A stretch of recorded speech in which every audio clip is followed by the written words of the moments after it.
There's something special about the games we grew up with, right? The ones that stick with us long after we put down the controller, the ones that define eras of our lives. Maybe it was the first time a game truly amazed us, or the late nights spent exploring digital worlds that felt as real as our own. For me, video games have always been more than just entertainment. They've been my escape, my inspiration. I've been fascinated with the medium and its history for a very long time, and at times, they've even been my comfort. Whether it was getting lost in an epic adventure, mastering a tough level, or just goofing off with friends, these games became a part of who I am. So today, I want to share some of my absolute favorite video games, the ones that left a lasting impact on me. Maybe you'll recognize a few, or maybe you'll discover something new. Either way, let's take a trip down memory lane. Before I even understood the concept of video games, I loved Galaga. Arcade games occupy a special place in my journey as a gamer, as these were some of the first games I ever came in contact with. If my family went out to eat and the place had an arcade game, you better believe I was on that shit. And the first video game I ever fell in love with was Miss Pac-Man / Galaga, or Miss Pac-Man Galaga, whatever you prefer. I remember that game more than the food at the little breakfast place that housed it. If I wasn't eating, I'd either be begging my parents for quarters or playing Galaga. I mean, the cabinet had 2 games in one, and I definitely played my fair share of Miss Pac-Man, but for me, Galaga was my first love. But if I wanted to play those games, I'd need to go out, and if my family didn't go to that particular restaurant, well, enter the PC. I don't get PC gaming, I really don't. Because to me, PC gaming looks like this. I can't unsee the image of dusty CD-ROM jewel cases, point-and-click adventures, and games that were fun, but never quite on the level of console classics. Sorry, PC Master Race. I'm a boomer.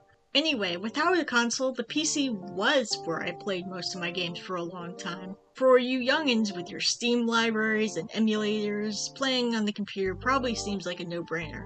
But back in the day when computers were big beige monoliths that lived in the family room, and before Steam was even a gleam in Gabe Newell's eye, it felt like a novelty to have games on your computer. And who doesn't love mixing business with pleasure? I've logged hours in 3D pinball, Purple Place, Mahjong. Wow, I really am a boomer. But I wouldn't call any of those favorites. And then we come to Fate. So, I'm sitting on my computer at school, probably procrastinating on an assignment, when I get this pop-up for a game called Fate. It's got this cool, mysterious fantasy vibe. You're going into a dungeon, fighting monsters and stuff. It hooked me basically immediately. In hindsight, a pretty basic dungeon crawler action RPG, but incredibly addicting. It was also novel how the game would often resurrect you after you died, but with a caveat. Like being transported back a few floors, or giving up 100 gold. So that adds a bit of extra challenge. Almost an even greater incentive not to die, because you don't want to give up your gold or be set back or whatever. Obviously, the deeper you get, the tougher the monsters get. You start out battling slimes and spiders and rats, and eventually you're battling giants and frost dragons. Regular dragons. You can also turn your pet into a monster, which was really cool. In fact, your pet was such a, big part of the game, because it wasn't just you on the adventure, it was you and a little companion, and you could have the companion go out and sell shit to get gold, or, transform them into a giant spider, or a goblin, or a dire wolf, or something, and, they would attack. But the point is, it's fucking cool. That's my point. The whole concept of this dungeon crawler with your pet, which in the original game was either like a dog or a cat. Subsequent games gave you weirder pets. You could have like a warthog or, some other kind of weird thing. But, the original, it was dog or cat. But that's where the transformation fishes come in. Because you could change it, you could, and it would be a limited time thing. It would be like for 30 seconds or 30 minutes, your little fucking Jack Russell Terriers, like a giant spider or a griffin or something. So you're walking around with effectively a monster, but it's not a monster. It just transforms back. So that was always great. It was always great for attacking too. Because like I said, your pet will attack the monsters when you're fighting them. And having a monster on your side while you're attacking monsters is like so clutch. But I digress. There were a couple sequels to Fate. There was The Undiscovered Realms, there was The Traitor's Soul, there's another one.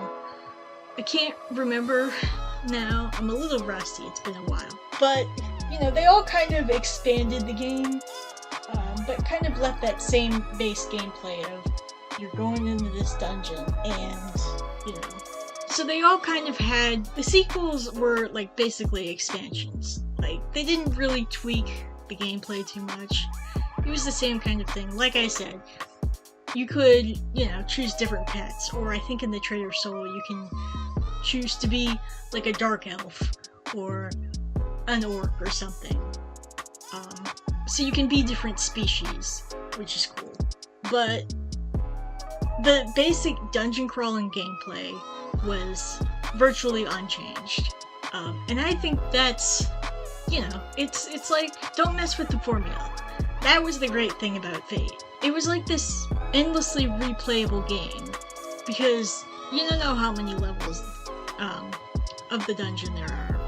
And you could play it for years and still not get to the end.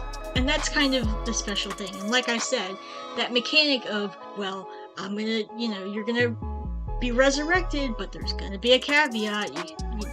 You're gonna have to give something up in order to get back in the game. That was really, I think that is what separates Fate from every other, like, dungeon crawler type of game. Every similar game like this. Because usually in these types of games you can just resurrect and come back and, you're in the same place. You just respawn in the same spot again. But, not in this game.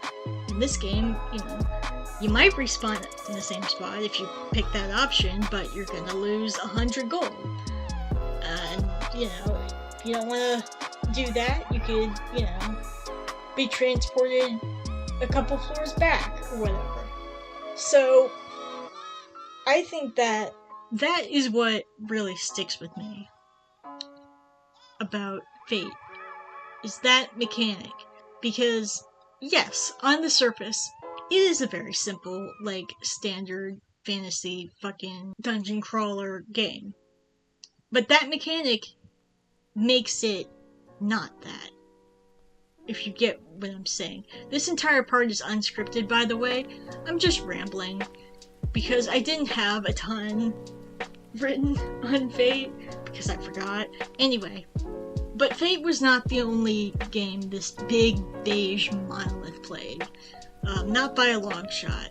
Sports games are often considered like the bottom of the barrel in the gaming community. They're basically like the junk people get rid of that shows up in used game stores and flea markets, and that you have to pick through to find the good games. But I've always found joy in games regardless of monetary value, and I've gotten my money's worth and then some from a little game called NHL 09. One of the yearly entries in EA Sports' hockey series, NHL 09 was basically my first introduction to the sport. As an American, sorry Canucks, hockey's still a very niche sport here, even with Icebreaker blowing up on TikTok, and, well, the less said about that, the better. And, it was a great introduction. Hockey is a sport that lends itself really well to video games. It's fast-paced, action-packed, and who knows, you might even see a fight. And the fast pace makes it super easy to pick up and play for a quick game. I played so much of this game back in the day. I still do. It's one of the easiest games to load up and play. Hockey periods typically last about 20 minutes, so it goes by really quick, and you can play a ton without really getting too deep into it. The amount of content in this game, like especially for a sports game, it's crazy.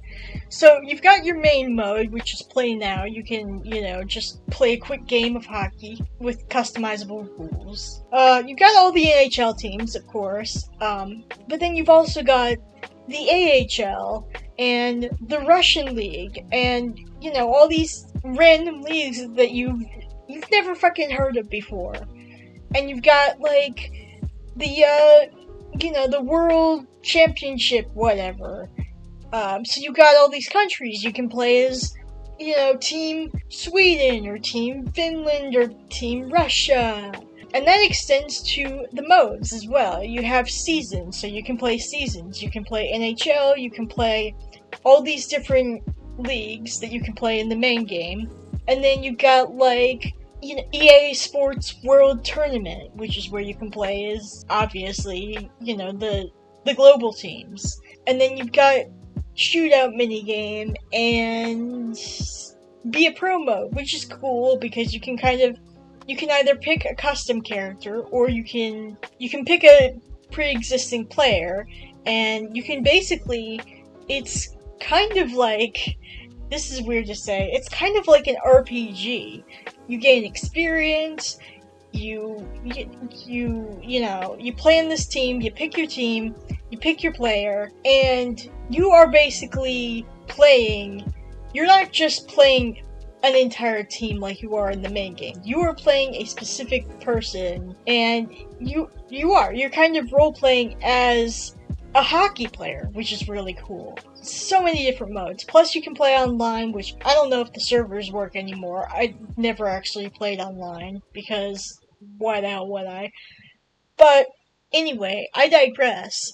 The modes in this game are really like where it's packed, I think. In addition to the amount of teams and leagues and options you have, and you can play any team from any league against any other team from any other league in the main game, in the play now, which I think is really cool. You're not restricted to just, oh, I have to play NHL with NHL. You can play the Boston Bruins against Team Canada, or you can play an NHL team against the Russian League, or you can play your custom team against any team in any league.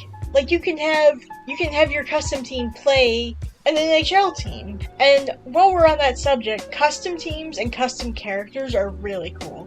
So a lot of sports games have this, I think. I don't know, I don't really play a lot of sports games, but so the way it works in NHL 9 is that you have custom teams and custom characters. Now your custom character, if you create one, has to be a free agent. So you can't assign them to a team. But you have a lot of customization options in terms of their gloves, their gear, their stick, even like their visor on their helmet. Like, not so much the helmet unless you pick a goalie.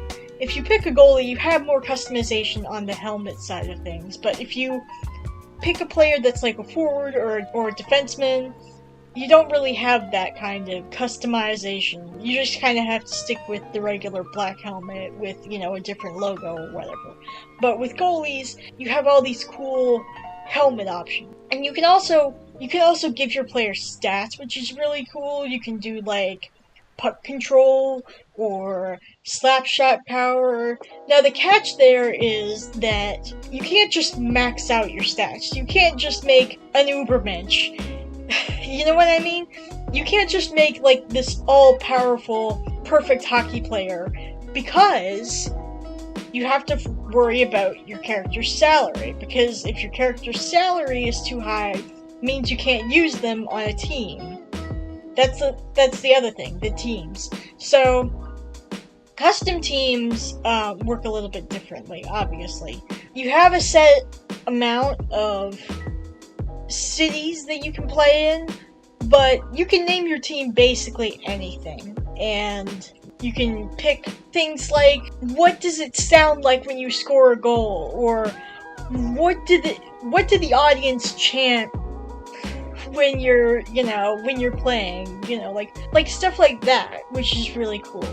Kind of world building details. And I feel stupid saying world building for a fucking EA sports game, but that is honestly what it's like. And you can pick your arena. You can even have it in an area that is not the area that you picked.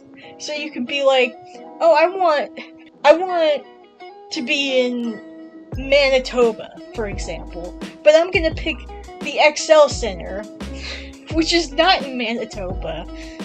So you're not really restricted based on location.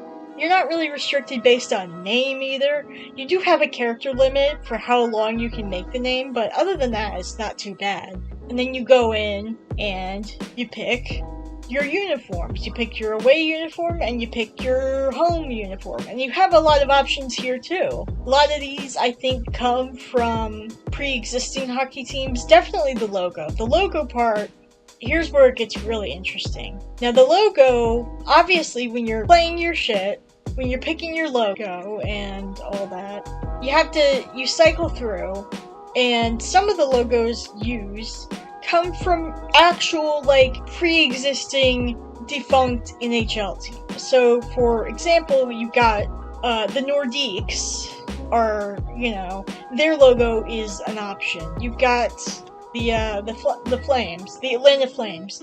That's right. So you've got those. You've got, I think those are the main ones. No, wait, there's another one. Colorado Rockies. Well, the old logo for the Colorado Rockies. It's kind of like a little bit of preserving history. Even though you don't have these teams, you can't play as these teams anymore.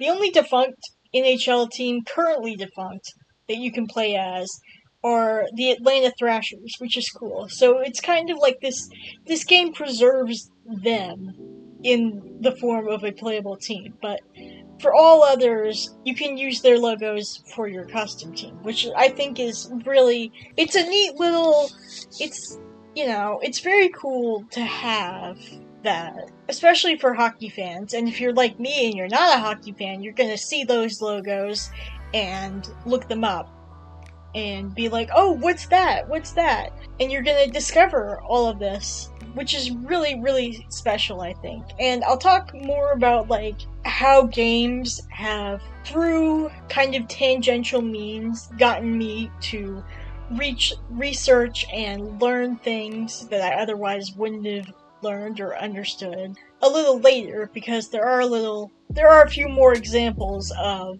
that happening in games. But it's very cool to see that. And more broadly, I think NHL 09 as a game really, got me into hockey, because, I've never really been a sports fan. I've never really been, dedicated to sports. So having all of this history and all of these teams and leagues and stuff presented to me, and also having to learn the rules, because if you play a sports game, you have to learn the rules of the sport. So you learn what things are through play, through the process of playing a game. You learn how many minutes is a period, how many periods are there, how do you score, what is an offside, what's icing, what's a penalty. All of these are things that you learn by doing or by seeing. And I think that's a really underrated aspect of sports games. Because I know, again,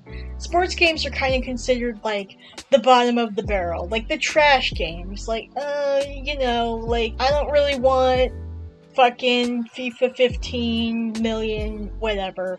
But if you really dig into some of these games, and I'm sure the NHL series is not the only one. I'm sure this game in particular is not the only one. But if you really dig into these games deeper, you'll probably find more stuff like this. More kind of celebrations of the history of these sports, and you'll gain a greater understanding of these sports through playing these games.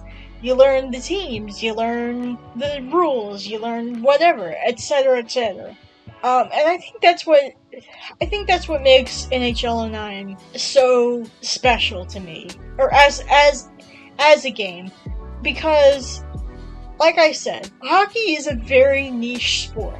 Not a lot of Americans know it. Not a lot of people outside the US are really into it. I guess Russia is. Canada, obviously.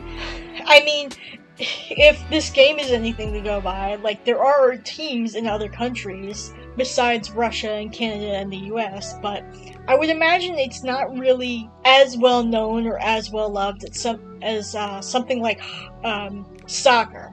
Like, people fucking love soccer. That's like, even in America where we don't really give a fuck, like, that's still a huge sport. Like, the World Cup is like a big fucking deal. I referenced FIFA earlier, and I think FIFA games are like some of the highest selling sports series. And then you got like football, which is like America's pastime. Sorry, baseball. I love you, but you're not America's pastime. You're not gonna be the Super Bowl.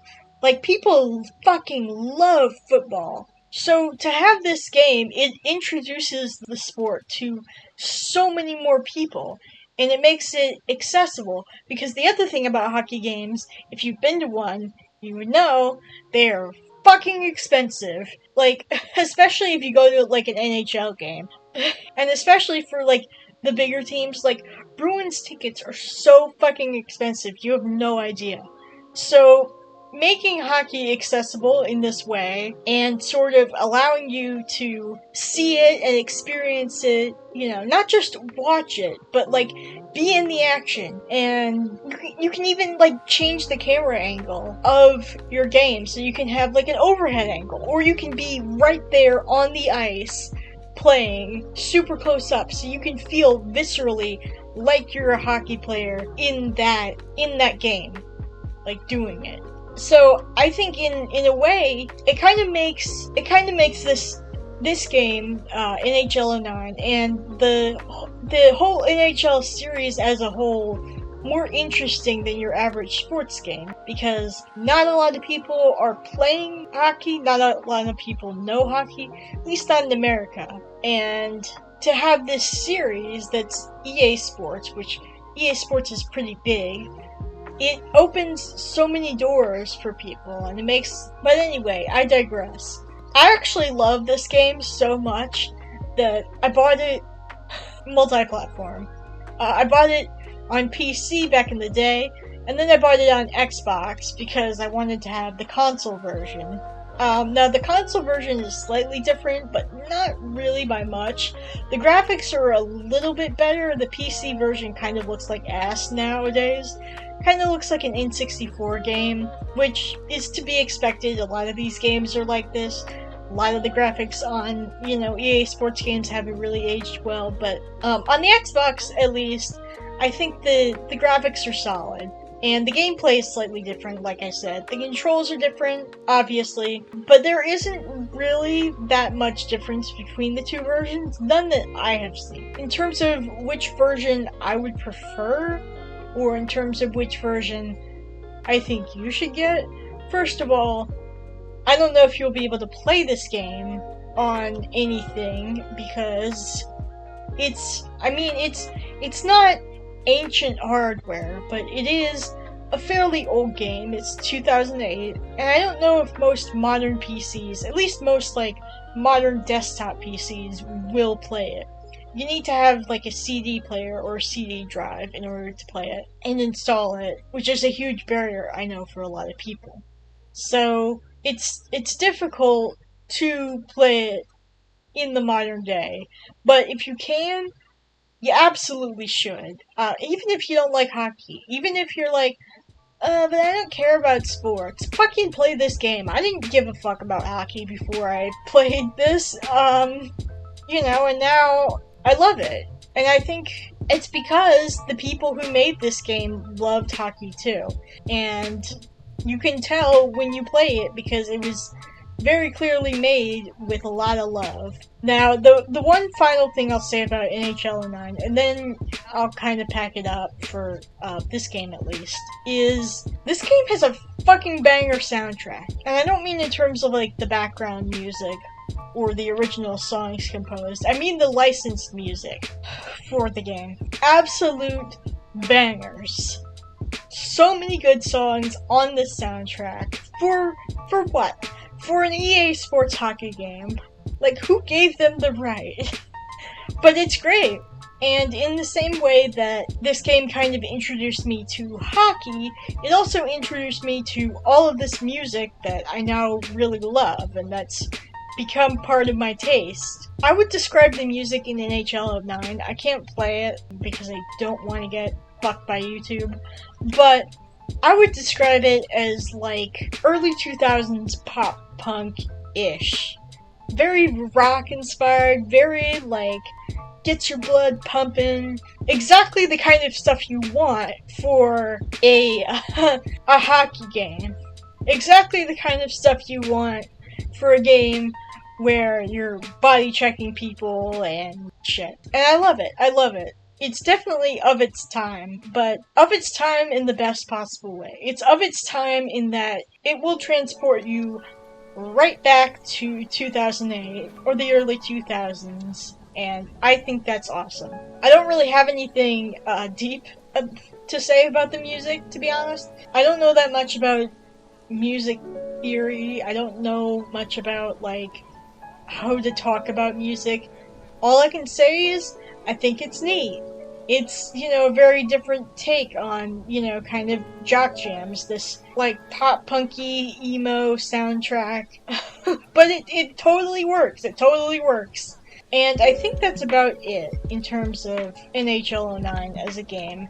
A lot of you are not going to have the same feelings on this game, or you're gonna look at me and be like, but it's just a sports game. But it's not really. I mean, in a way it is, but I think a lot of us have that one game that not a lot of people find valuable. It's not really considered the greatest of all time. It's not really considered amazing.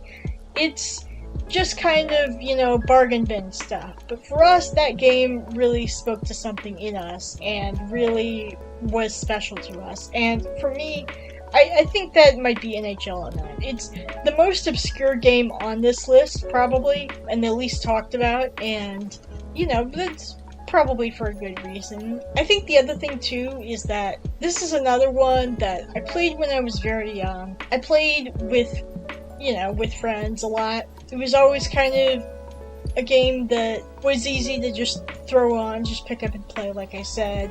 And I just have so many great memories of playing this game on my computer. I think it's neat. That's really it. I think it's neat. It's not, like, amazing. I've been gassing it up for however long this segment is. But I do, at the end of the day, just think it's neat. The final game I want to talk about in this little segment on PC gaming is Spore. So this is gonna round out the kind of trio of PC games that I really loved, or really love, that I kind of played in my childhood, that were the acceptable PC games, I guess. But, anyway, Spore.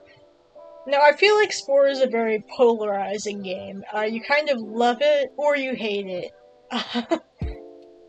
Is, I think, the best way to put it. I know a lot of people were disappointed by it, because the creator, also did, The Sims, and a lot of people loved The Sims. So when Spore came out, it was like, what the fuck is this? What are we doing here, guys? Like, no. Like, this is not The Sims whatever. I don't want this. Get it out of my face. But for me, I mean, I hadn't played The Sims at the time that I'd gotten into Spore. I wasn't really up on the discourse. I mean, I played Spore back when it was new-ish. Not, like, new, but let me put it this way. The servers were still operational. That's what I mean. Like, it was still kind of a thriving game on that front. But anyway, so I first kind of encountered Spore through the Creature Creator. Back in the day, the game was kind of released in like a free-to-play kind of way. It was more like a demo. So you got like part of the game, which was this kind of, I wouldn't say the main game, but it was kind of like the main selling point was the Creature Creator, with significantly less features than you would get in the main game. But of course you don't know that because this is all you have. So I don't remember how or when I kind of encountered this, but I had downloaded the Spore Creature Creator, and I'd gotten a lot out of it. You couldn't really save your creatures, but there was something that grabbed me so much about like this thing that was essentially like a creativity toy, which I think is really, if you want to get down to brass tacks about what Spore is, because I think there's a lot you could say about what Spore is and what it's trying to do, but I think when you really get down to it, when you really examine what it is, Spore is at its heart a creativity tool, a creativity toy. The main selling point was, and kind of always has been, you can make your own creatures. It's like The Sims, except with more features. I didn't mean that to rhyme, but I mean, to me, I think that's what it is at the end of the day. But it's not really The Sims. I think a lot of people who compared this game to The Sims back in the day, and even, still now, I think they kind of miss what it's trying to do. Because it's not about creating a person, although a lot of people have done versions of humans or stuff like that in Spore. They've tried to, like, recreate humans, and you can get very close to at least something that looks enough like a human that you could be like, that you could play as that, and you could, roleplay as, like, evolving humanity. And I'll get to the evolving part in a second, because that's another, like, key feature. But what makes Spore different from The Sims is that you're taking something that isn't human. You're taking control of something that fundamentally is not human, and that's it. That's it, pretty much. Now, the other part of that is evolution. Spore is a game that was also advertised as being a game about evolution. So, just to, like, really quickly, I haven't really gone over in detail about these games in terms of what they're about or what the gameplay is, because that's not what this video is about. This video is about gushing. I'm not gonna be a Wikipedia article about fucking whatever and be like, this is how you play Galaga. Like, because I don't give a fuck. Because if you're watching this video, you already know how to play Galaga. And if you don't, there's probably a million videos on the internet already about that. So, no. But to give you, like, a brief primer on what, like, Spore, the core gameplay loop, it seems like, is there's 5 stages. I want to say 5. Let me see. There's Cell Stage, Creature Stage, Tribal Stage, Civilization Stage, and Space Stage. So that's 6 stages, actually. And all these, you're basically taking your little guy from, this tiny microscopic cell to this, universe-spanning, or not universe-spanning, but galaxy-spanning, galaxy-traveling, adventure race, that's conquering planets and even blowing up planets. We'll get to that And you could do that with a single character, a single species. So you have the creation, which you can just do, without playing the main game, without, playing the 6 stages. You can just create characters for fun, or, because you want to make a giant dick, which a lot of people also did. That was a big part of it too, was, because that's how people are. It's like, let's see if we can make the biggest dick. And that was the goal. But anyway, so I mean, that was part of it. And that was like a big part of it, because like I said, they basically sold this game as the character creator. Or the creature creator. They sold it as, this is a creativity toy. You can make creatures and monsters and shit. Look at how cool this is. Especially when they started, like, making expansion packs for it. A lot of what they did, the main expansion pack was Creepy and Cute, which was basically entirely just Spore, but with more shit to customize your creature. So, in that way, you could say that was the core of it, but that wasn't the whole of it, because you also had these 6 stages. So you could do that, and then, separately from all of that, you had this main kind of other core part of the game, which was evolution. It was taking your little guy, evolving him through stages, and, collecting parts. That was a big part of it. Each stage kind of has its own sort of goals for progressing. Oh, another thing I forgot to mention. This is important. The whole system of, I think, morality, it's not the right word, but morality and, I guess, gameplay style. You could think of it like D&D. Like, do you want to be an elf, or a ranger, or, a paladin, or whatever? You pick your class, and then you pick your alignment. That's what it is. I know elves aren't an alignment or a class, whatever. I'm stupid. I'm doing this off the cuff. But, so that's kind of what Spore's system of herbivore, omnivore, and carnivore is, effectively. Because, like I said, each stage has a goal. It has a set goal that you need to reach in order to get to the end of the stage. So, cell stage, you need to eat so you can grow a brain. Creature stage, you need to kill shit or make friends, or both, in order to make your brain bigger. Tribal stage, you gotta make friends or murder other tribes in order to expand and get more tools and reach the end of the stage. Civ, I forget what you have to do.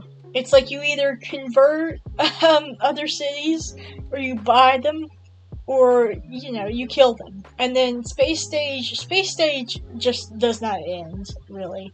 There's kind of an end goal, but it's sort of up to you, and there isn't really, effectively, Space Stage is the final stage, and if you've made it to Space Stage, you have finished the game. You can put it away and not think about it again.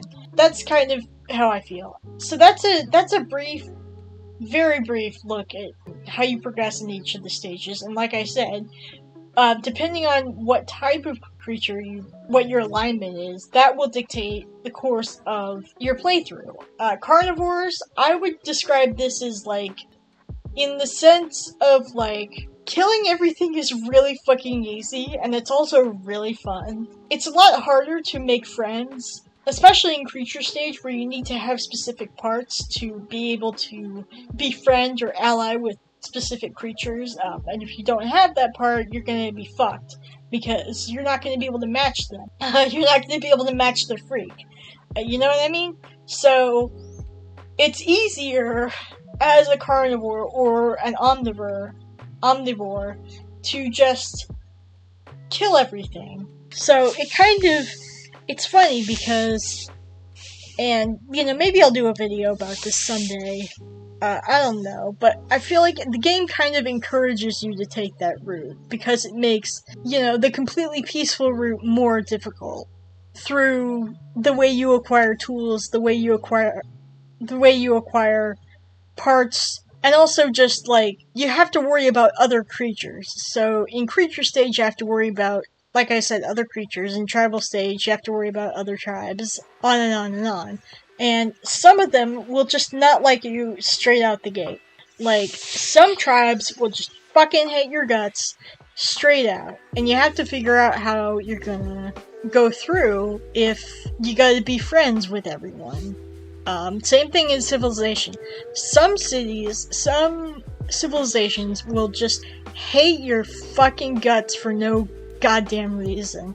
Like, they come out swinging. And you gotta figure out how you're gonna proceed. You know, if you're gonna try to take the peaceful route, or if you're gonna be violent and just murder them and conquer them. And often, it sounds weird to say, but that route, the latter, you know, is the better option a lot of the time. So it actually takes a lot of skill, I think, to play a completely herbivoric route. Which basically means you're doing everything peacefully. You're not killing anyone, you're not eating anyone, you have to rely on fruit and stuff that's around you in, like, creature stage or whatever, which is a lot harder than, well, I'd say it's kind of the same in terms of, like, finding food in creature stage between carnivore and herbivore, because there's a lot of other creatures around, but there's also a lot of other whatchamacallits around, fruit and stuff. So on that level, they're both pretty equal, but mostly, I think, like, in terms of what you need to do to progress, because you have to eat to survive, but you don't have to eat to progress. So, in terms of what you have to do to progress, it's extremely difficult to be an herbivore, as opposed to being a carnivore and having to kill a set amount of creatures in a nest or whatever. And then in space stage, which, like I said, is basically infinite, you can just keep playing it forever. It doesn't really end, but anyway, in space stage, it's kind of the same thing, where you have civilizations that will just hate your guts for no damn reason. Especially the Groks. We love the Groks. I'm not gonna get super into them because they're kind of a small part. I mean, they're a big part of space stage, but they're a small part of the game in the grand scheme of things. But they are such an interesting part of the game. They are the main antagonists of Spore, if there is a main antagonist. And whether you go the peaceful route or you go the violent route with them, it's extremely difficult, because befriending them is a pain in the ass. Allying with them sucks, and it's extremely difficult to do. But also, like, exterminating them is also extremely difficult, because they have a giant-ass civilization, they have a lot of colonies, they're right in the center of the galaxy, so you have to go by them often, and it sucks. So either way, you're kind of cooked, because, you know, you're not dealing with an average spacefaring civilization, at that point. But I think that's what makes them so compelling, because it's not just about deciding whether or not, you know, to spare them or to kill all of them. It's like, well, both these options are difficult, but which would be the more fun for me? Especially because if you have them as an ally, they're a pretty powerful ally. But like I said, if you have them as an enemy, you're kind of fucked because their civilization is giant. But again, Spore is a game about making choices, I think, at the end of the day. And, you know, it's not always about nature. It's not always about... I mean, I talked a lot about the morality system, as I call it. But it's not a game that's strictly about, you know, oh, some animals are biologically evil or biologically programmed to do this. I mean, you can, if you're an omnivore, you can, you know, you eat both, obviously. And you can choose to go through and still have a peaceful route, because you're an omnivore. Or, you know, hell, even if you're a carnivore, you can choose to be adaptable in certain situations. You can choose to make friends with people in tribal stage, and that can actually benefit you because, they can bring food or they can help you out when you're trying to murder other tribes, which is great. And same thing in space stage. You can, ally with people, or you can do things like colonize other planets, which, unless you're committing a genocide, which is a thing you can do, I recommend it if you're colonizing, like, a planet that's in civilization stage, because that'll probably be the same T-score as your planet. So, if you plan to do a genocide on a lesser race, a lesser species, that's the way I would do it. That's kind of the way I've done it. Anyway, and they can't fight back because they don't have spaceships. So there you go. And in case this, YouTube censors pick this up, I am not advocating for genocide in real life. This is a game. This is very much a game. But it is kind of funny how that option is so frequently encouraged. Like I said, especially if you're a carnivore. But, I mean, even if you're not, even if you're like an omnivore, even if you're a herbivore, sometimes you gotta kill motherfuckers. And I think that's kind of what makes Spore, getting back on track, I think that's what I really love about Spore, because it's so endlessly replayable. No two playthroughs are going to be the same. No two creatures are going to be the same. You're going to have a different experience no matter what you play, or no matter how you play, because it's so varied. And it's not just varied in terms of, like, you can choose how to play, you can choose, or like I've been saying, but you also have a choice in the way... Oh, yeah. Okay, I got it back. It's also varied in terms of how each stage is structured and how each stage plays. So, you have, like, tribal stage, which is, like, I believe it's called an RTS, real-time strategy game. You have to keep track of how many people are in your village, who has what tools you have access to. You can send you can send people to spy, or you can send them to fish or whatever. You can give them different roles.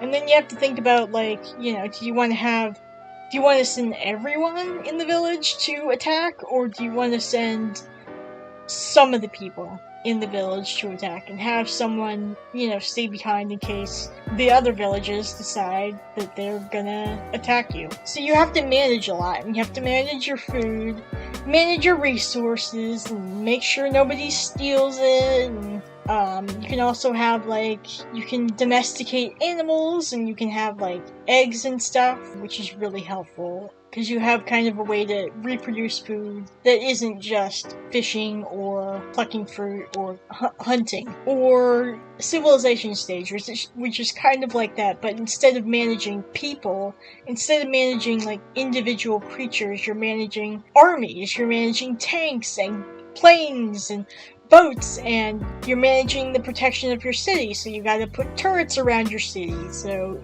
other motherfuckers can't get to it, or can't conquer it. And kind of same thing, you gotta decide, do I want to have some of my vehicles hang back, or do I want to have all of them go to a specific target? Do I want to have... Spice is a big thing in Spore.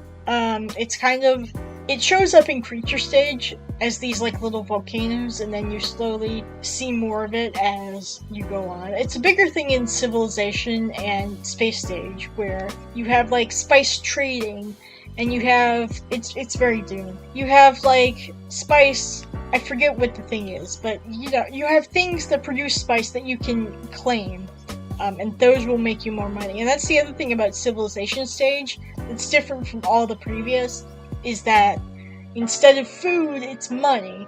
And it's also happiness. You gotta think about the citizens of your city. If I place a factory here, I'm gonna make more money, but my citizens are gonna be less happy. But if I place more houses, I'm gonna have more citizens, and that's gonna make me more money, and then I can place, an entertainment center here. And while we're on the subject of, like, buildings and vehicles, I think while the creature creator has a ton of options in terms of customization and what you can do, especially if you get the expansion pack, not so much with the buildings and the vehicles. I feel like they're very limited, and that's not a bad thing. I'm not saying that to be divisive, or not divisive, but I'm not saying that to be critical, but rather because I just don't think that they really thought it through that much. Because at the end of the day, Spore is about the creatures, and it's not really about the buildings or the vehicles. Those are just a means to an end. So, yeah, I think there was definitely a lot less effort put into the customization of your vehicles. Not so much, I think spaceships, there's more you can do with those, but for like tanks or planes or boats or like your various houses or factories or entertainment centers, there's not a lot you can do with those. And those aren't as fun to make anyway as creatures. So it's another case where I think the game design definitely encourages you to take a specific path. But, so, Civilization stage is probably the most complex up to that point, because it's all about management. Micromanagement, macromanagement, you have to worry about money, you have to worry about the happiness of your citizens, you have to worry about how many you have, which will increase your money, which will increase your capacity to build an army. You have to worry about spice, which will make you more money, which again will increase your capacity to build an army, which will help you progress. So it's got a lot of these moving parts, and honestly, Civilization stage, not my favorite. Not really. It's not terrible, it's not the worst. I think Cell stage is probably the most boring, because you're just floating around and eating, and you can't really do a lot, and you don't really have access to a lot of customization options. You know, creature stage, you're going around, you can pick up parts and stuff, and you have a lot of options available to you. But Cell stage is very much like, you are this single organism that is just floating around and eating shit. And you don't really get access to the good stuff, like the good parts, until like the end of the game, the stage basically. So, even if you wanted to give yourself really good parts, you couldn't, because, you know, by that time, it's basically over, and you have to put on legs and go up to the surface. So that's my least favorite stage, I think, in the game. But Civilization is not really far off, because it's just kind of more of the same of Tribal stage, but Tribal stage, I think, does better by simplifying it. And I know RTS fans are going to be like, well, that's the point. I like having all this complex shit to manage and micromanage. I don't really. I like having a couple things to manage, and then, you know, maybe like one or two things, and then I just don't have to think about it. Yeah, I mean, that's the thing too. I don't think that all the stages are necessarily created equal. I think that some of them are better than others. Definitely, the main stage, Space stage, is the best of the best in terms of what you can do and the fun factor, and it feels like the focus of the game was meant to be on this stage. It feels like this is what everything is leading up to, and I'm not just saying that because that is literally what's happening in the game, but it feels like they made Spore with the intent that this would be your main mode, that this would be what all the resources would go to, and the other stages are just kind of getting you there. And I don't think that's necessarily a problem, because I think all of these stages, for the most part, are well done, they're well constructed. The difficulty curve is not bad, it's very well executed. Even in the ones that I don't like as much, it doesn't feel like I'm just going through the motions. They're still fun to be had, although I hate the controls in Cell stage. I think they're awful.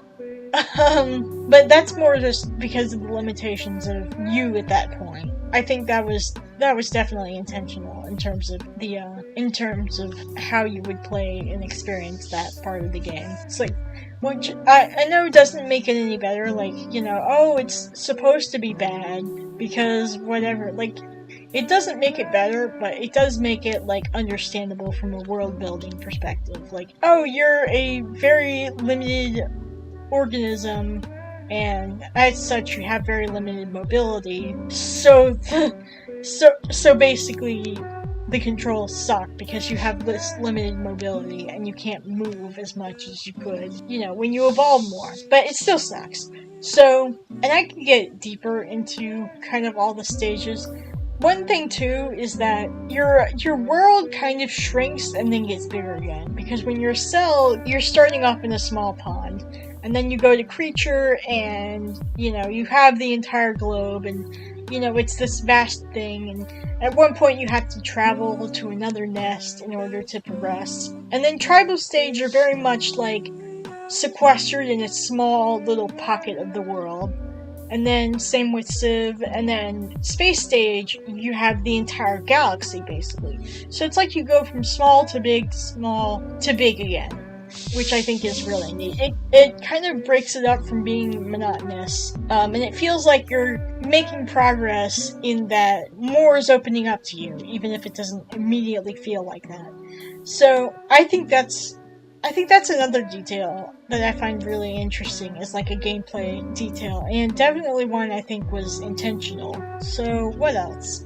Oh, I guess I should also talk about kind of, because I've alluded to it before, kind of the spin-offs and sequels and other stuff behind Spore. So I talked about Creature Creator, which was kind of the demo of the game back in the day. It was like a free demo.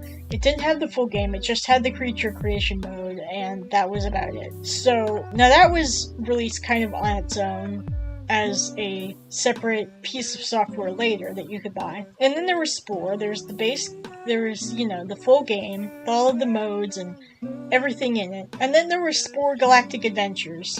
Now, Spore Galactic Adventures is such an interesting kind of sequel, I guess you could say. It's like a sequel and an expansion pack, but it's so much more than an expansion pack, because it opens up the game in ways that, like, you couldn't get before. So the main conceit of Galactic Adventures is that it is kind of like an RPG, I guess. I know I've compared stuff to RPGs before in this video, and I think that when I say that, it seems like I'm saying these things are directly, like, exactly the same. What I mean more or less is that these things have role-playing elements that are baked in, that are similar, but not identical. That's the key, not identical. So, in Galactic Adventures, for example, you can basically create a space captain. Now, this said space captain put on adventures, obviously, and that'll gain you experience points, and you can create your own adventures, or you can play Maxis's pre-made ones, and crucially for the base game, and this is where kind of the expansion comes in, is that in Space Stage, part of the missions that you have to go on, or that you can choose to go on, will involve beaming down to planets and stuff, and, having missions there. In the base game, you couldn't beam down at all. You were kind of confined to your spaceship. You couldn't really, you could zoom in, you could get somewhat close to the surface of the planet, but you couldn't beam down.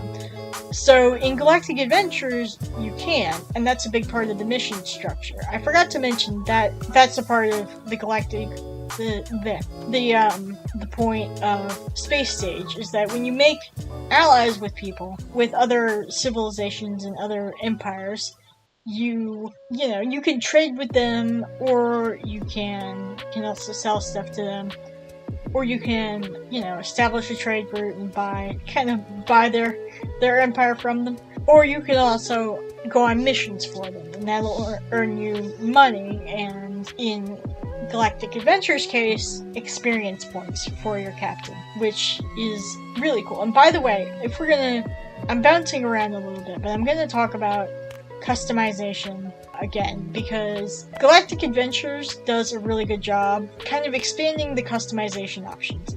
You have a lot of options in terms of creating adventures and also creating your captain. You have a lot of tools available to you to create, a cool cap. If it sounds like I don't have a lot to say, it's because I haven't really played a lot of Galactic Adventures. Part of the reason why is, and this is sort of getting into another topic that is kind of unfortunate, especially with this game, is the internet community. But I will talk about that in a second. So, well, actually, no, I'll talk about it now. Galactic Adventures and, the original Spore, both of them were games that were made in a post-internet world. They were made with the intention that you would, create your characters, but you would also share them, and you would, in turn, see other people's characters. Same thing with, adventures, or, anything else that you could create in the games, you could basically share with people. Now, this was really great.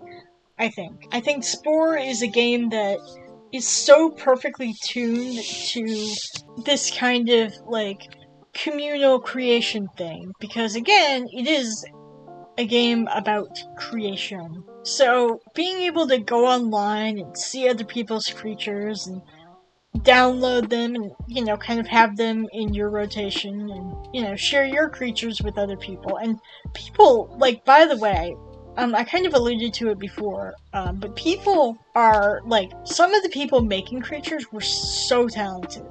Yes, there were a lot of giant dicks. Yes, there were a lot of, kind of low-effort creatures or whatever, but there were also a lot of people who really took advantage of these creature creation tools to make something that is really amazing.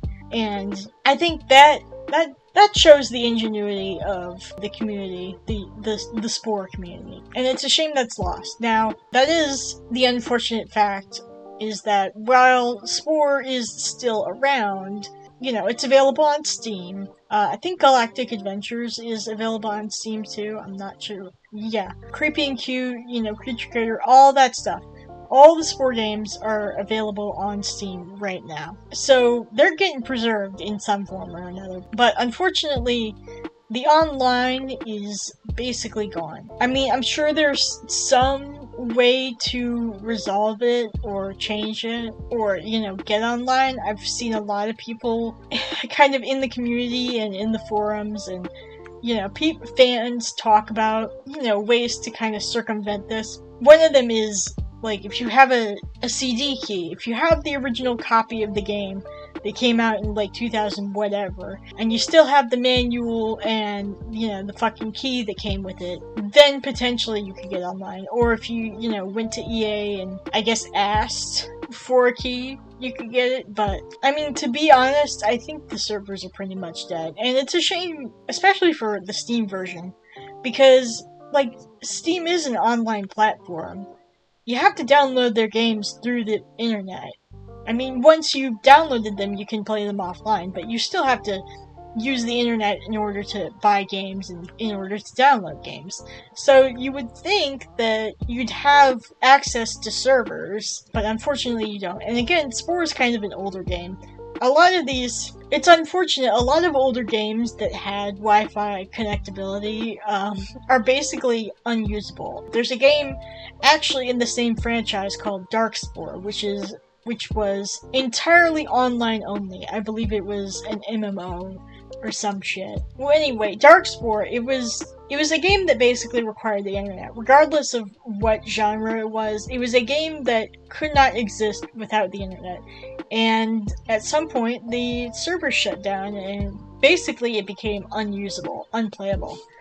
And now Spore is still playable, obviously. It's still a game that you can download, like I said. It's still preserved, but the online part of it isn't. And that's really a shame, I think. It's kind of a shame that a lot of these online games, or, games that had online communities have lost this big chunk of their usability, or their playability. Because, again, the community in Spore it wasn't just like, I mean, it was a feature, but it wasn't like this minor thing. It was like this huge, vast community. And now people in the community can't play with each other. They can't share things. They can't share adventures. They can't share creatures. They can't share whatever. And it's a real shame, I think. I think we've kind of lost something in the process that I think was pretty key to, what makes this game so fun, because it's not just, the creation, it's not just the 6 modes, the main mode, it's the community, it's being able to share your creations and being able to see other people's creations. And I think that cutting that off is going to make it's not going to make it harder to go back to Spore, but I think it's going to make Spore less good as a result. I think that aside though, I think that there's still the fact that there's still such a great community of people talking about this game and playing it and being a part of it, on Steam and in the forums and, on Reddit, because yes, of course, there's a subreddit. I think it just shows, that the community was an important part of this game, and it still is. And, people are, asking for Spore 2. Don't know if that's going to happen, because Maxis got shut down by EA a while back. EA's not going to do anything with the license. They're just going to sit on it forever. But, I think it's a reasonable thing to want, because I think there's something about this game that spoke to people. The freedom of creation and sharing, the freedom of, playing the game any way you want, and like I said, the endless replayability. There was something about that just grabbed people. And it's not just because the guy from The Sims made this game. Because I don't think, like I said, this game is really all that similar to The Sims. And it's different. And it's different in a good way. And I think there's a reason why Spore kind of stands out among other games that have tried this. Because there are other games that, if you played Spore, you might be interested in. But I think Spore is just a very unique, very interesting game that we have never really seen again. We've seen a lot of Sims, but there's really only one Spore. I mean, technically there's not, but you know what I mean. There's not any other games like it. And I think that's a part of what makes it so special, what makes it such a special game, and, what makes it such a unique game. So, I adore this game, if you couldn't tell. It's one of those that, every game on this list, every game in this video I have played to death, but I think Spore is one of those that I have definitely gotten my money's worth out of, and then some. And anyway, that's it. There's games that make you fall in love. And then there's games that make you fall in love with gaming. And I can think of no better example of that than Smash 64, also known as Super Smash Bros. For the N64. The inaugural game in the series will always hold a really special place for me. I mentioned Galaga was kind of a first love in gaming, but if Galaga was the first love, Smash 4 is the soulmate. That's such a goofy way of describing it. It's honestly so true, though. Every Thanksgiving and Christmas, and basically any time I went over to my cousins, we would sit around the TV and play Smash. The older of them were better than me, but it didn't matter. I didn't care. I suck at gaming, I still suck, but it was never about that. I didn't know any of the characters because at the time I wasn't really a big gamer like I am now. So I picked Fox because I thought he was cool and I liked foxes. baby's first main, and I have stuck with that character ever since. Basically, whenever there was a family event of my cousins, whether it was a holiday or a summer barbecue, you could bet we were playing Smash. We were in that basement playing Smash. Though we drift towards other games occasionally, like Pokemon Stadium or Beetle Adventure Racing or Mario Tennis. Occasionally when Smash was just not doing it, or when we could no longer find the cartridge. We always kind of stuck to Smash. One thing I didn't appreciate about the game the first time, that I absolutely love now, is the sound design. It's so crunchy. You can feel the impact of like every hit. It's something that's kind of missing in other games in the series, except for I think Ultimate does a really good job of bringing that crunchy sound design back. Nothing was more satisfying than knocking your opponent off. The music has that same kind of crunchy quality. It's obviously remixes of pre-existing songs, but it's different. It's not your standard. It's hard to describe, but you know it when you hear it. And I think it's such an underrated part of the game. People, they think about the characters, they think about the roster, the tiers, but so much of the appeal of a game like Smash is the sound, is feeling like when you connect with another character, when you throw them off the cliff, or you land an especially huge hit, and you do a ton of damage. You want to feel like that. You want to feel awesome when you're doing that. And Smash 64 is so good at that, it's crazy. And you fly, like, so fast. Like, you don't just get launched, you get, like, launched. The gravity in that game is it's not floaty, but it's kind of floaty. You know what I mean? You fly really far, and you fly really fast when you get hit. And the hits are huge. I think that is really what makes Smash 64 so crunchy and satisfying to play. I'm not saying that the other games in the series don't have, like, big hits and, it's not satisfying. Au contraire. Brawl has final smashes and smash attacks, and it's always satisfying to pull off one of those, but it's a different kind of satisfying. 64, it's basic, it's rudimentary, but it's really well executed. Smash 64 was also the first game that got me started on my collecting journey. I didn't just want to play it on special occasions, I wanted to actually, like, own it. I wanted to go home from my cousins or whatever, and have an N64 and play it there, so I could get good, which never happened. So, come to find out, as someone put it to me once, the game's kind of rare. It was basically my first brush with a Grail, because I didn't know anything about rare games at the time. And that desire to have that one game, to go out and hunt for it, and find this game that was considered rare and expensive. It's not that rare and expensive.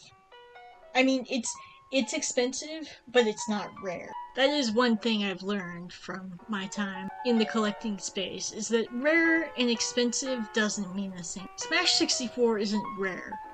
It's just heavily desired, and that makes it more expensive. One thing I didn't appreciate about the game the first time, and that kind of led, into the rest of my collecting journey. Later I would go in and look at these characters and be like, oh, well, what's that character from? And, of course, one of the most famous DLC characters in Smash is Ness, who was from Earthbound, which is actually a very rare game. And I probably wouldn't have discovered that if I hadn't played Smash 64, and I wouldn't have sought out other video games. And through my hunting for Smash, I found all these other games that were interesting and cool, and I branched out to other consoles and learn more about it, and it just kind of spiraled, and now I live in a room surrounded by retro video games. I don't know how this happened. It just happened. Like, Desert Island games. You can only pick 5 games. Obviously, any game that I mentioned in this video, is on that list. But top 10, top 5, top fucking 3 would be Smash 64. Speaking of fighting games, I was never really like a Street Fighter kid. I know the characters are iconic, and, I'm a fan of the games now, but my introduction to Ryu and Ken and all of them came in the form of Marvel vs. Capcom 2. A lot of my favorite games have these kind of very personal social stories attached to them. Memories of playing with friends or family, or, just deep connections. And Marvel vs. Capcom 2 is no different.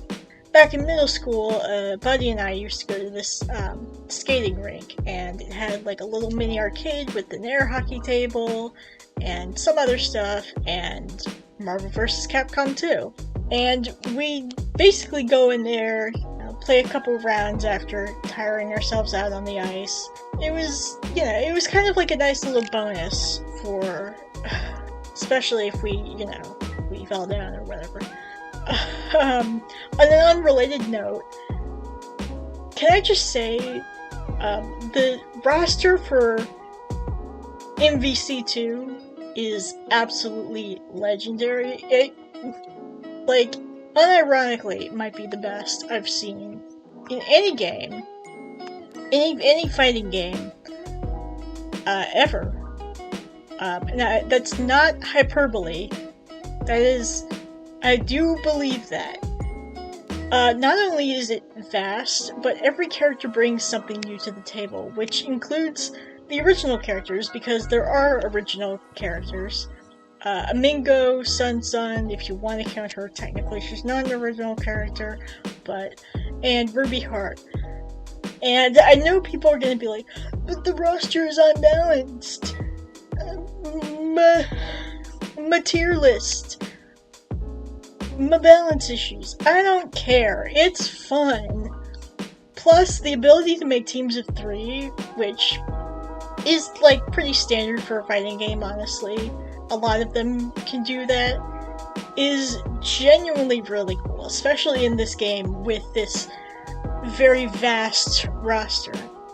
Sound off in the comments. If you played this game, who did you pick? Who was your team? Me? Dream Team was Ryu, Zangief, and Bison. Sometimes I'd switch that out, Gambit, Strider. Sometimes I played Mega Man if I was feeling really spicy that day, but mostly it was that golden trio.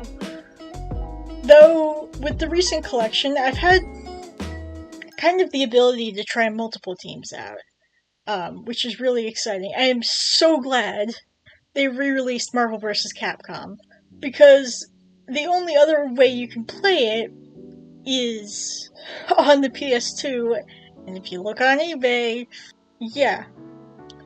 But, having this collection of new games is really great. The roster is also just really cool, because you can play as a few more obscure characters. What other game can you play as Captain Commando, or Tronbon, or Trombone? Is it Tronbon or Tronbone? How do you pronounce that? Do you even know who that is? Do you? I certainly didn't the first time I played the game. But, that didn't matter, because I think that added more excitement, more cool factor to this game. To a young gamer like me, this is sort of like the same thing with Smash Brothers. Those characters had a certain mystique, not to be confused with Mystique, who is also in this game. But and going back and discovering, hey, these aren't just characters on a roster, they've got their own histories and games they come from. Except for the original characters that were made for this game, they don't. it only added to that. And that's something I feel strongly about Smash too, like I said. Learning where Fox or Ness, or if you want to get into Brawl and Melee, Ike and Marth and, what's-his-face, Roy, our boy, were from. It was a genuinely exciting part of engaging with these games, because, and I'd say Smash 64 and MVC2 ignited an interest in the deeper history of games, because, you see these characters, and you think, hey, where's that character from? I'm gonna look them up. And you just kind of go down a rabbit hole of, oh, they have, this complicated history that dates back to, these older consoles. I mentioned Sun. Actually, I don't know if you want to count Sun as an original character in this game, and here's why. So Sun was actually a game before. It was on the, prior to MVC2. It was on the Famicom, and then the arcades before that. I'm getting distracted.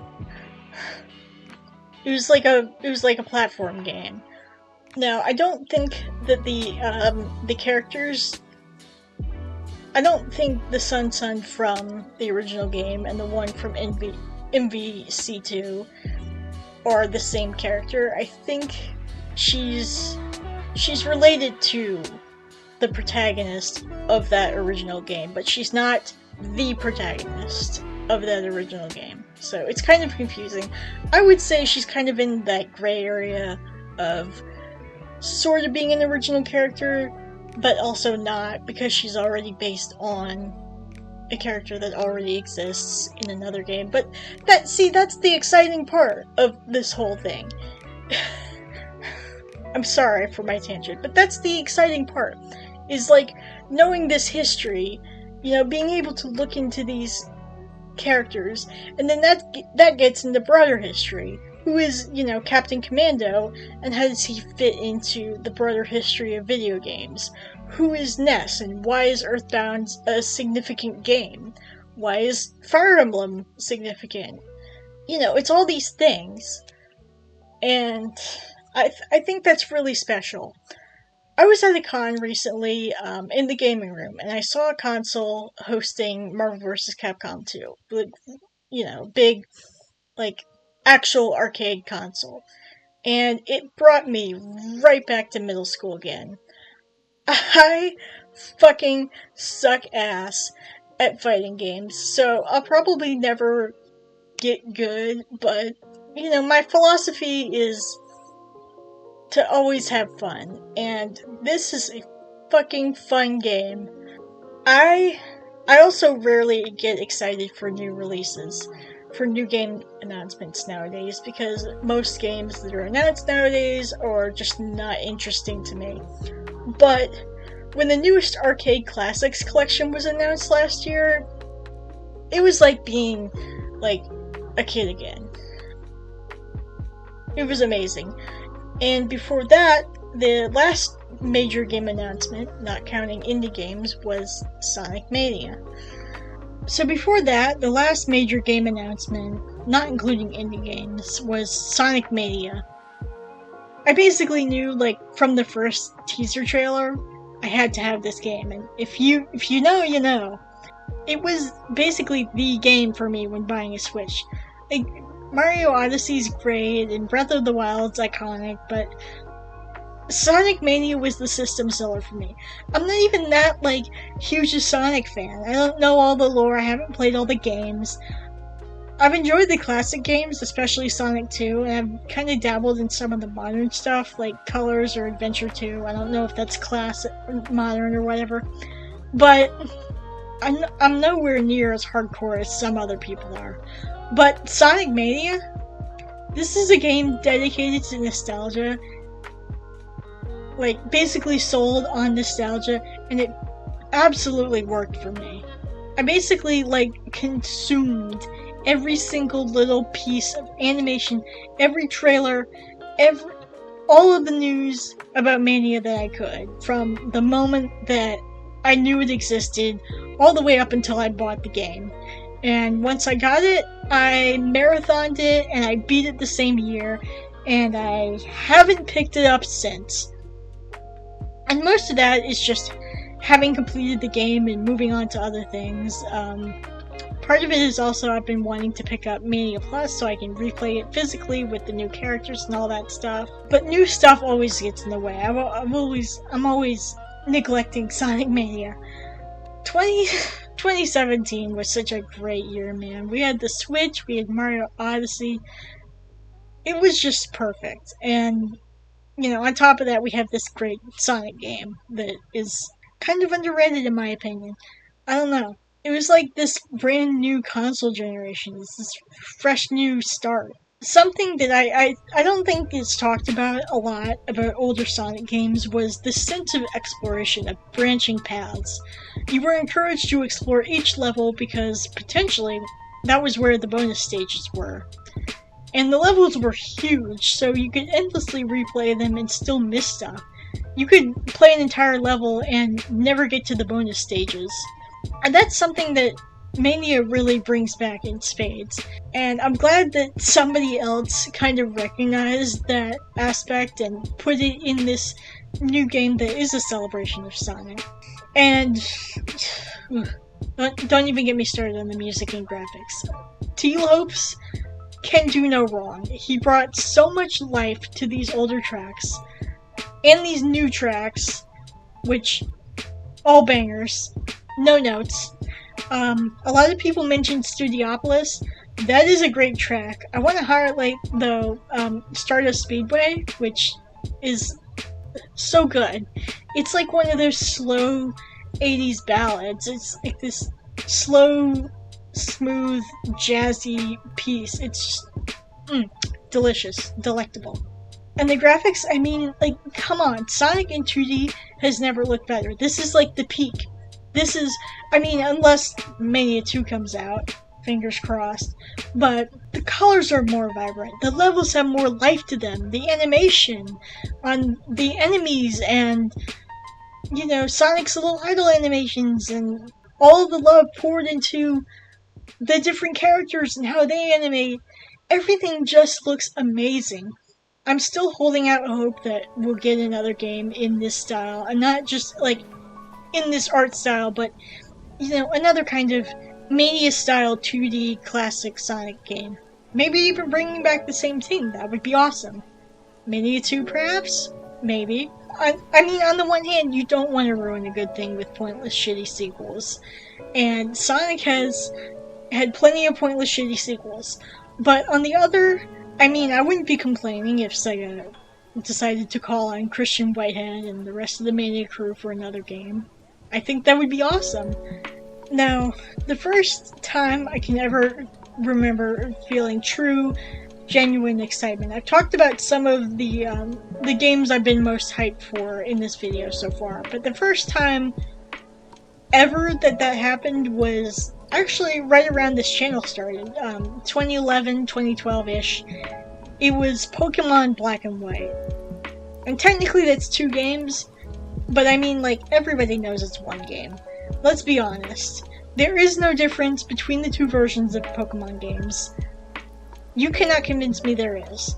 So, I'm counting it. It fucking counts. I must have watched that teaser trailer, that one that dropped when the game was first being announced, like 1,000 times. Over and over again, speculating on which starter I'd choose. I'd watch endless hours of Let's Plays and reviews for the games before I ever even got my hands on them. And I ended up picking Tepig, by the way, if you're wondering which starter I picked. Which, no shade. I love the little guy. I still do. I think the Tepig evolution line is very cool. But it's such a kid choice. Like, I can sum it up for you. Yes, I like the Fire Pig because fire is cool and I like pigs. It was literally my reasoning. Just like, fire is cool. Pigs are cool. I want that one. I also picked White because I thought Zekrom was cool as well, which is also a very kid choice to be like, yes, I want the game with the black dragon on the cover with blue lightning, please. Graphically, these games also look amazing. Black 2 and White 2 blew the already amazing graphics out of the water. But yeah, even the original games look very good. I like the kind of mix of 2D sprites and 3D sprites, and 2D has such charm. The Pokemon are constantly moving during battles. They've each got their own unique personality, and you can tell that through the animations. And it's just a few little looping animations, but it tells you so much. And, you know, like I said, the mix of 2D and 3D was something that I think was and still is kind of really exciting at the time. You see a lot more RPGs nowadays that aren't Pokemon doing this kind of style, like the Dragon Quest remakes or Octopath Traveler. A lot of them will do this 2D, 3D style where you have 2D characters on a 3D background walking around a 3D environment, and I think it looks really good, especially in black and white. Especially with, like, certain settings, like Castelia City or Sky Arrow Bridge or the various city, or, you know, various other cities. Or even the annoying caves. Especially with a lot of these settings. Like, you know, they just have this, like, tangible quality. It was kind of like the first time that you really...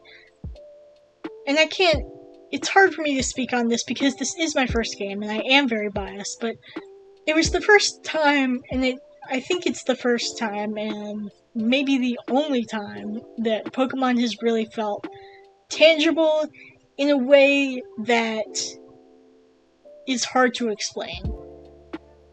I can't quite put my finger on it, but there's something about the mix of 2D and 3D with 3D backgrounds and 3D environments that really works. I think it's because with 3D, the character is bigger, so the environments have to be bigger to compensate, and that takes, of course, more resources.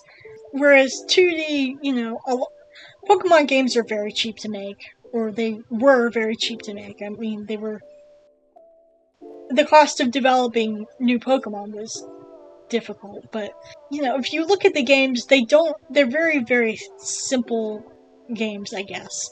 And then Black and White comes out, and it has this more complicated style. But at the same time, it's also it's cozy, is the right word. I don't know if that's the right word, but it's cozy. It's, you know, you have your tiny character in a big environment. And that it makes the world feel so much bigger, and it makes it feel more like an adventure. And, you know, I think that's what makes Pokemon unique, and it's what makes this game unique.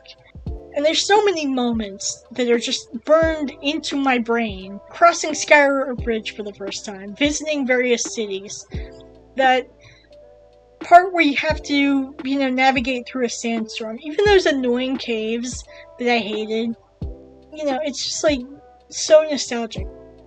And, while we're talking about, like, kind of the art of this game, we have to talk about the music, right? Because you've seen those videos that are called, like, Gen 5 music bangs or whatever. It's true. It's so true. This is, like, in my opinion, this has got to be, like, the best Pokemon soundtrack ever. I can think of songs in other games I like more, but not so many bangers in one game. Like, so many iconic tracks. And the music just sounds good. It sounds really amazing for music on a DS. But I digress. If you've heard of Gen 5 and you haven't played it, you probably also heard of the other kind of controversy around it. So, on one front, it was, oh, Gen 5... it's lame because it's got the ice cream Pokemon and the garbage Pokemon and oh my god, Game Freak, why have you forsaken me? And on the other front, Gen 5 was also notable and somewhat controversial for introducing some nuance into the world of Pokemon. In the form of Team Plasma and N. It was kind of the first time where they actually acknowledged, like, sort of how fucked up it is when you think about it. I mean, it wasn't handled well. For some, it didn't go far enough in terms of critiquing the system of battling and forcing these creatures to battle. But, you know, for others, it was also kind of a turn-off, because you don't want to be reminded that these are real creatures in-game that you're harming by forcing them to fight and get poisoned and get burned and whatever while you're playing a fun fucking Pokemon game. But at the end of the day, like, the story's fine. That's my hot take. The story's fine. We don't play these games for the story anyway. We play them for the adventure. Team Plasma is fine. They're not as obtrusive as teams in future games. They're not as bad as Team Galactic or, you know, whatever. I think N is a decent character. I will stand by that. But ultimately, like, the story is what I remember, and the story is... Well, not the story. The adventure is what I remember, and the adventure is kind of what keeps me coming back to these games. I don't give a fuck about Team Plasma or whatever. This is very funny. This was also before Dexit. Black and White eschewed, or should I say, axewed, but all the old monsters in favor of a brand new Pokedex. I wasn't old enough to really hear that side of the conversation, so I don't know if people were making a big stink about it like they did with Sword and Shield, but I think if Game Freak had kept this up, maybe rotating in a few older monsters each generation just to keep fans happy, which they kind of did in the post-game. In the post-game of Black and White, you can catch older monsters, but you couldn't do that in the main game. But I think people would be more willing to accept that not all their faves would be in every game. That's neither here nor there. Regardless, I think the mons that were introduced in Gen 5 are... I mean, they're a mixed bag.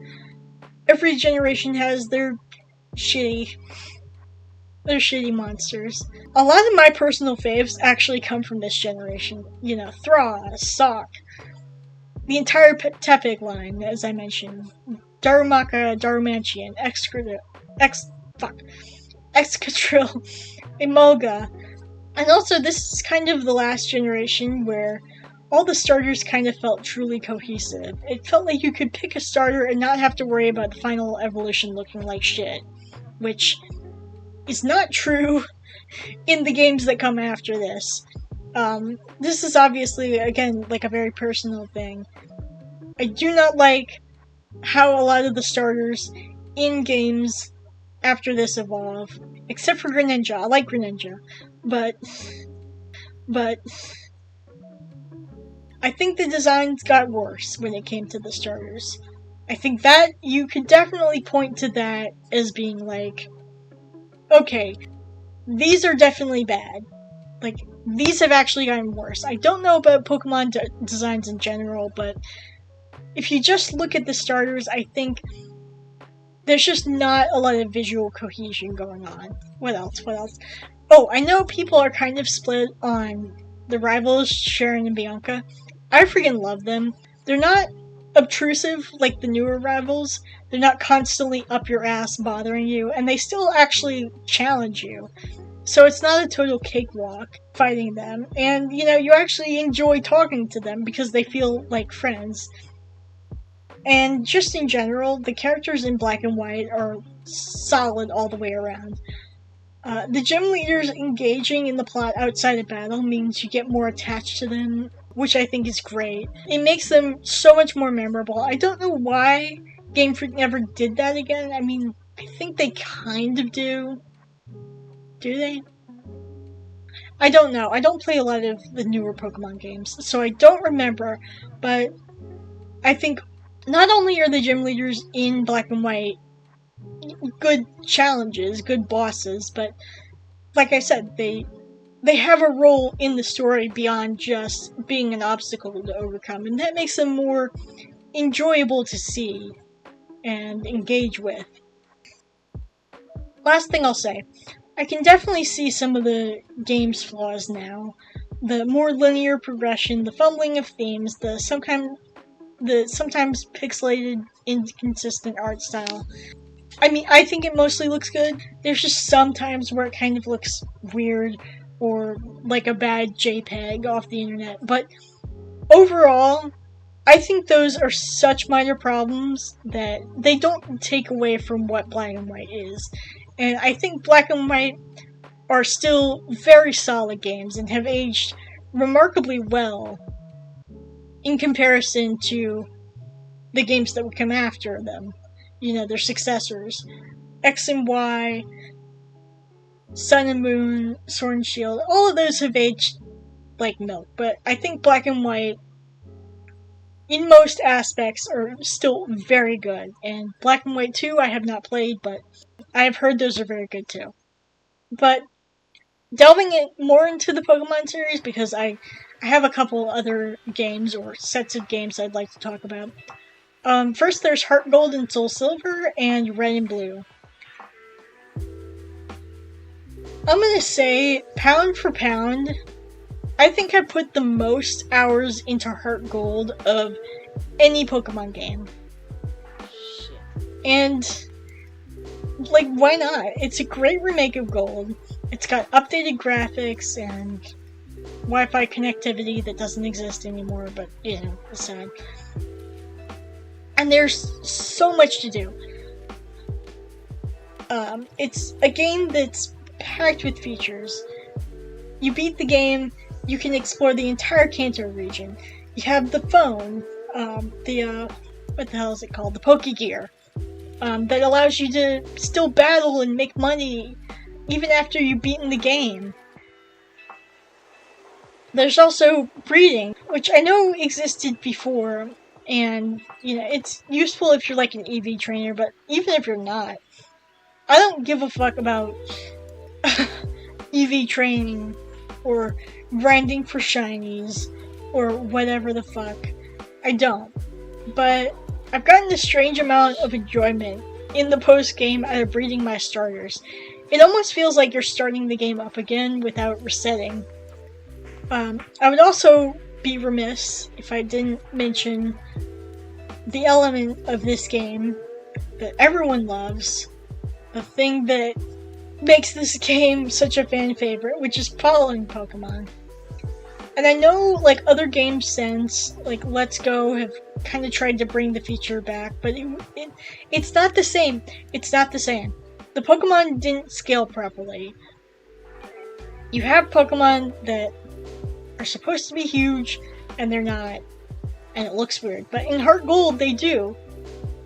You could be walking around with a full-on legendary behind you, just like casually. Just like, oh, don't mind me, this is, you know, I'm just walking around with my ho-oh. It's great. I love it.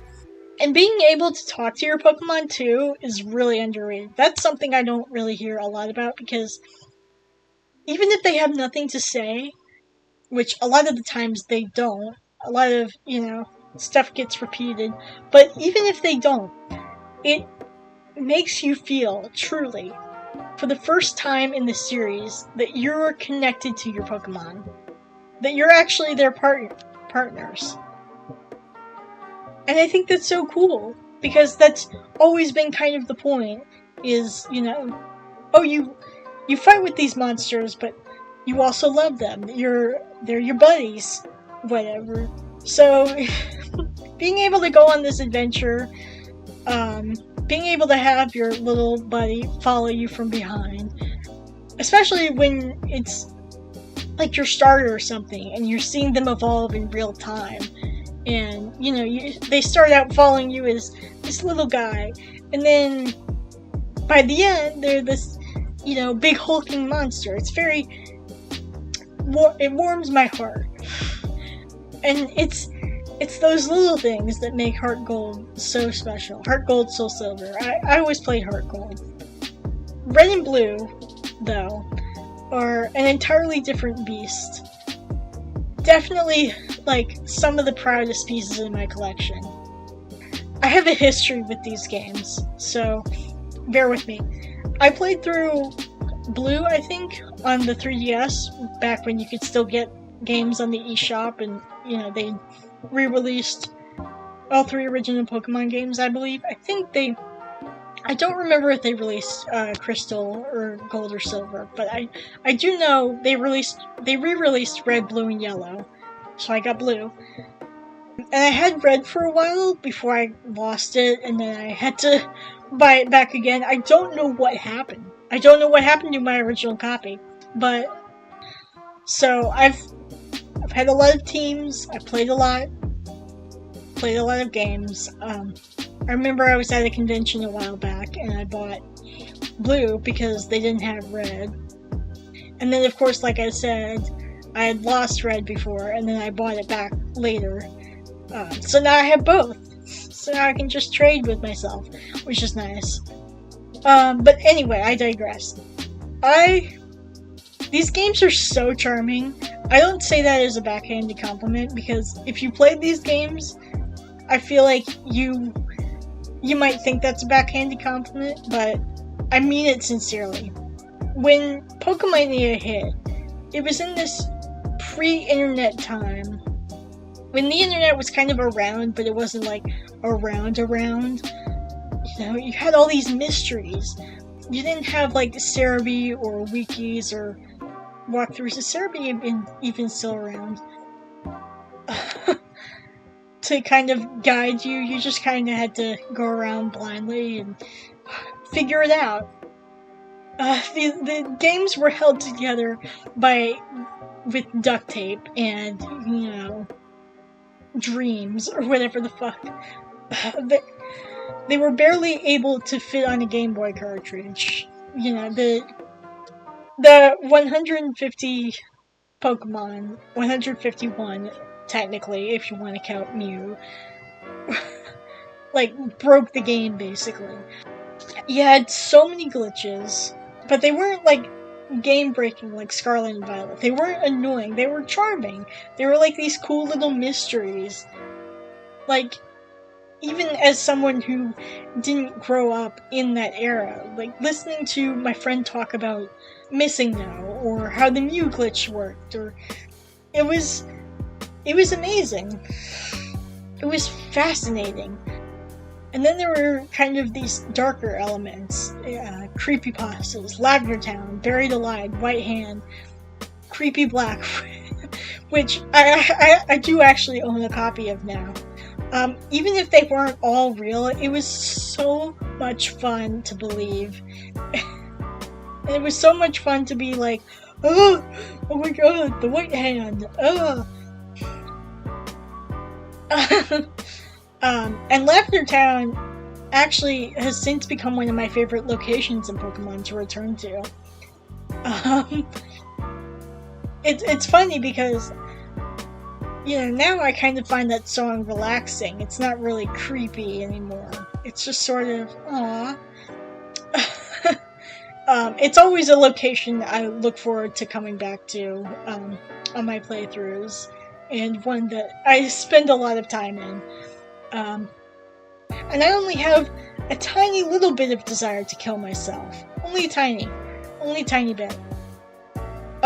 For the record, out of all of the various creepypastas and theories and other shit that were concocted surrounding Pokemon and these early games, I think the most plausible is the Gary's Raticate theory. It makes too much sense.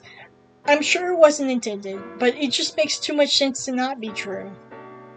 And early Pokemon, this is what I love about early Pokemon. Early Pokemon was like full of creepy shit like that, and I loved it. Even beyond like the mysteries or the meta elements. You know, all of this other shit that I just talked about. I think one thing that Red and Blue really excelled at, more than any other Pokemon game that I've encountered, is puzzles. Team Rocket's hideout, or getting the Silph Scope, or needing the Poke Flute to wake Snorlax.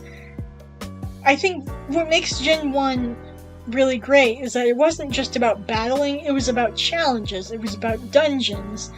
You couldn't brute force your way through.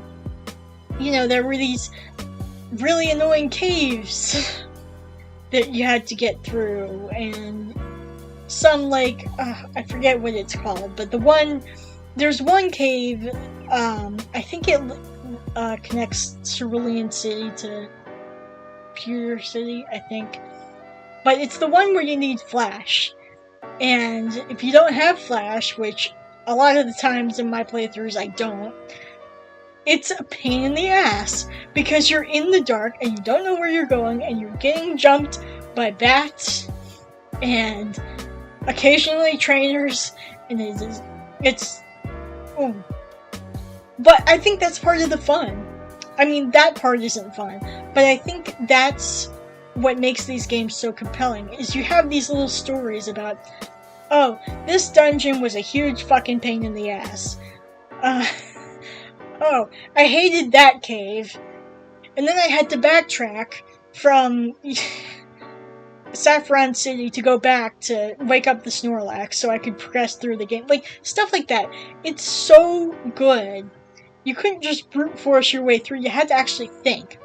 And that's kind of something that's sorely missing in later games, especially with stuff like the EXP share being on all the time in games like Sword and Shield, or I don't know about Scarlet and Violet, but I assume, yeah. It was this mix of mystery and creepy undertones and puzzle solving, combined with this huge roster of monsters to catch. I mean, absolutely massive. There's a mon in this game for everyone. I truly believe that. 151 different monsters. I mean, it seems like a small number now, because now we're up to 1,000 or whatever, but it was kind of novel back in the day to have all these different creatures that you could catch, and they all had different kind of abilities and stuff. And they're iconic for a reason. The Gen 1, whatever you want to say about Charizard, and to be honest, he is fucking overrated. I will stand by that. Charizard is not that interesting. Very overrated Pokemon. Blastoise is better. Don't at me. But whatever you want to say about, Charizard or Mewtwo coming back and back and back, there's a reason why people gravitate towards the Gen 1 Pokemon. And it's not just because of nostalgia. It's because these are legitimately really well designed and well crafted monsters. There's something, a lot of newer Pokemon designs, and I'm gonna go on a tangent, so not that this video isn't tangents already, but a lot of newer Pokemon designs are very overly complex and very they're not hard to draw, but they're very they're more Digimon than Pokemon, you know what I mean? But a lot of the older Pokemon weren't necessarily easy to draw, but they were simplistic, they were down to earth, they looked like creatures that could actually exist in our world. Fireballs and bubble blasts and shit notwithstanding. You could look at a Pidgey or a Raticate or, a Nidoran or something like that and be like, oh, that looks vaguely like something that could actually exist. They had this down-to-earth quality. Gen 1 has a very down-to-earth quality. It's not even the enemy team. Team Rocket, they're just gangsters. They're just mobsters. They're not these supervillains that want to take over the world and flood the world with water or some shit, or blow up the world and remake it as new or whatever. I don't know what Team Galactic's plan was in Diamond and Pearl. But the point is, Team Rocket are very simple. They want to make money, they exploit Pokemon, they steal shit. That's their thing. And it works so well. And they don't have to be defined. And they don't have to, have this complex plan or these complex machinations. They can just be evil. And it works so well because they feel real. Giovanni feels real. Even the gym leaders kind of feel real. They feel grounded in some way. I think that's a really underexplored aspect of these games. Alongside everything else, I think that and the puzzles, I think, are really under-talked about when it comes to Gen 1. Just how, grounded and real it felt. It's immersive in that way. And I think all of that is what made Gen 1 so special for so many. It's why people go back to it. It's why we have Gen 1ers, people who are super supremacists about it. I mean, you can admit that Gen 1 has flaws, but largely those games are really solid. And I'm saying this as someone who didn't grow up with these games. I still find myself with a really strong nostalgic attachment to them. And, maybe that's because they remind me of a time in my life when there was a little bit more wonder in the world. Because they kind of do capture that feeling of being a kid and exploring and finding weird creatures and, weird secrets and shit. And I think that's the key takeaway from this video. Video games have a way of sticking with us like no other medium can, because they're interactive. It's not like a book where you're just kind of passively participating, or, a movie or a TV show. You are the one driving everything in the game, and especially the games we play in our youth. That's kind of like the peak of it. It's not about fun, though it is about fun, but it's also about these formative memories, these experiences, because they are experiences. I started this video wanting to talk about some of my favorite games ever, and honestly, that's still basically all this is. I have been tangenting and gushing about these games for however long this video is, and I don't care. I don't have a clean way to wrap this up. I wish I did. I guess, let me go back to Pokemon for a second. Like I said, Gen 1 is special because of this mix of wonder and mysteries and groundedness and, kind of nostalgic aspect. Even if you didn't grow up with those games, there's still something so nostalgic because it feels like being a kid, playing outside, exploring, all that stuff. And that kind of wonder is so absent now. Gaming feels different now. It feels more cynical. Prices keep going up, companies keep getting greedier. The magic's fading. Every year, a little bit more magic fades, and we probably will not get another game like Red and Blue ever again. We might, but it feels like in the mainstream, that kind of wonder and pure joy is absent. The whole Switch 2 drama is what really pushed me to write this part. This conclusion was way different before June of 2025, because Nintendo is such a microcosm of this. So many people grew up with Nintendo. So many people love their games. Their games are still amazing. That's the problem with the Switch 2.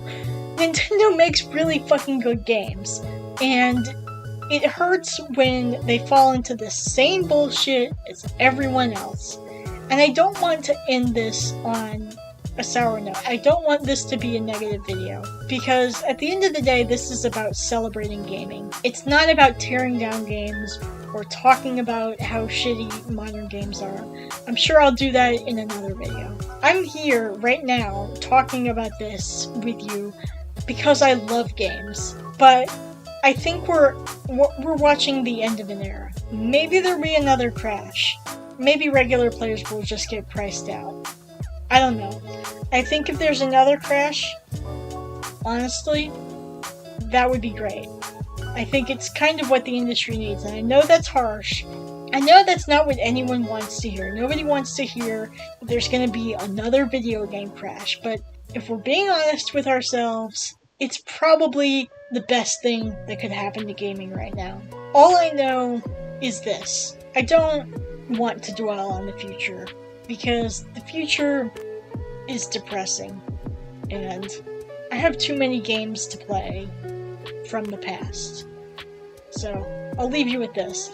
If you're a video game content creator, or you're somebody who loves video games and wants to talk about them, like I'm doing right now, I think you should go play games.